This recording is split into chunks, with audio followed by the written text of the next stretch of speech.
Bom dia, eu sou Carlos Cabral e esse é o Cyber Morning Call, edição de 12 de julho de 2024. Ontem o pessoal da Zscaler publicou a primeira parte de um relatório bastante detalhado sobre o atual arsenal do APT-41, um dos grupos de adversários que conduzem ataques a serviço da China e cujas atividades são documentadas desde 2007. Nesse estudo se destaca a descoberta de duas ameaças até então não documentadas, o Loader Dodgebox e o Backdoor Moonwalk. A cadeia de ataque começa com o Dodgebox na forma de um arquivo sbiedll.dll sendo executado através da técnica de DLL sideloading por um executável legítimo, o taskhost.exe. Assim que está em atividade, o Dodgebox decifra o payload do Moonwalk, que estava criptografado com o algoritmo AES-CFB. E o CFB aqui vem de Cipher Feedback Mode, um modo de criptografia em que é possível determinar a quantidade de bits em cada bloco e a forma pela qual esses blocos serão misturados no processo de criptografia. Assim que é decifrado, o Moonwalk é carregado usando a técnica de DLL Hollowing, injetando código malicioso no espaço de memória de outro processo em execução. A comunicação de comando e controle do Moonwalk ocorre por meio do Google Drive. Não foi possível aos pesquisadores determinar qual seria o vetor de acesso inicial presente nessas campanhas.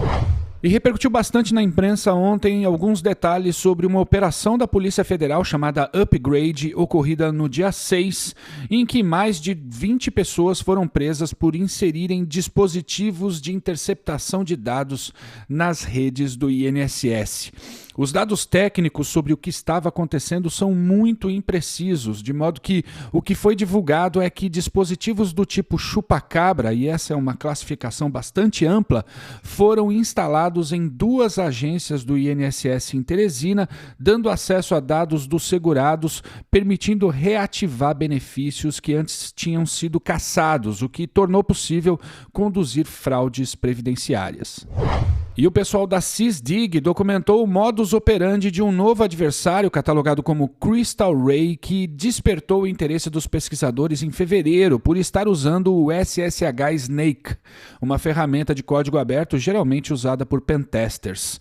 De lá para cá, as operações do grupo aumentaram 10 vezes para mais de 1.500 vítimas, de modo que o Crystal Ray tem feito varreduras em massa, explorando várias vulnerabilidades e infectando alvos com backdoors. Os pesquisadores destacam a predominância na adoção de ferramentas de código aberto nesses ataques.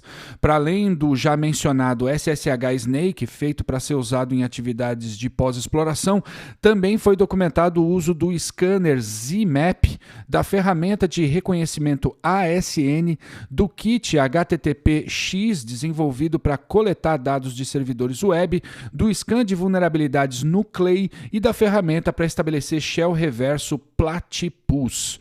O objetivo da quadrilha Crystal Ray se concentra na coleta e venda de credenciais de acesso, na implantação de mineradores de criptoativos e na manutenção de persistência nos ambientes das vítimas, possivelmente para vender esse acesso a outras quadrilhas, como as quadrilhas de ransomware. E a atividade de ransomware caiu ligeiramente durante o primeiro trimestre de 2024, afirmou a Symantec em relatório publicado ontem. No entanto, essa queda pode ser um soluço, resultado da interrupção da atividade de dois grandes grupos de ransomware, o Black Cat e o Lockbit, que respectivamente foram alvos de operações policiais em dezembro do ano passado e fevereiro desse ano. Os pesquisadores afirmaram que, apesar desses reveses que os criminosos sofreram, os níveis gerais de atividade permanecem em uma tendência de subida, pois as quadrilhas de ransomware reivindicaram 962 ataques no primeiro trimestre de 2024. O número foi menor do que os 1.190 ataques reivindicados no quarto trimestre de 2023, mas ainda acima dos 886 ataques reivindicados no primeiro trimestre de 2023. E não há tempo para mais nada, ponto final nessa edição. Obrigado por ouvirem o Cyber Morning Call e tenham um ótimo final de semana. Você ouviu o Cyber Morning Call, o podcast de cibersegurança da Tempest. Nos siga em seu tocador de podcast para ter acesso a um novo episódio a cada dia. E para saber mais sobre a Tempest, nos siga no Instagram, Twitter e LinkedIn ou acesse www.tempest.com.br.